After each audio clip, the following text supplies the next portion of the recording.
In Franklin, I worked in a place in the stock room, and there you had scales where you weighed out parts. For every one in here was worth 100 or whatever, you know. And so a couple of times I came to work, and you would see something would have been written in the paper about some civil rights activity, and they would have these articles they would cut out and write KKK on it and leave it on your little desk where you come to work. And you didn't feel quite comfortable with it. And they would joke with you about stuff, and they would call me Martin King, that way of joking you walking the door. No, Martin, don't talk to me. But the day that Bobby Kennedy was killed, I never will forget it. I came to work that morning, the day after he was killed, and some of them were joking there and said, I told you we gonna kill all them nigger lovers. That was the words he used. I said, go on, I won't call his name. Leave me alone, I don't want to be bothered with.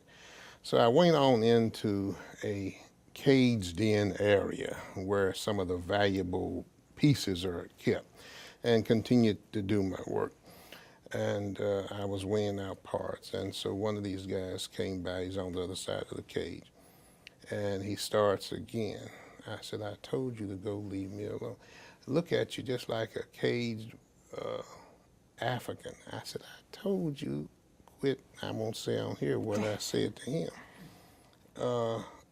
And he said, I told you we're gonna kill them all. I took my fist and hit at that gentleman.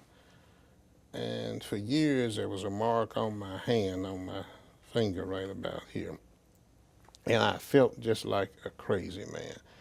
I knew that my fist would not go through that mesh wire, but I was so frustrated, I wanted to hit him, and I took my fist with all the force I had, not that I had much force, but it was enough to hurt my hand, and rammed it right into that wire. And I went home at lunch and I called some friends, and I realized then I shouldn't continue to work there.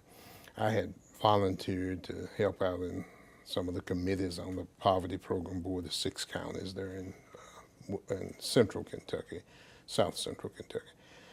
And so I called one of my friends there and told him, he said, well, John, don't go back. I said, come on here and we'll get you a job working for something called the Kentucky Institute for Community Development.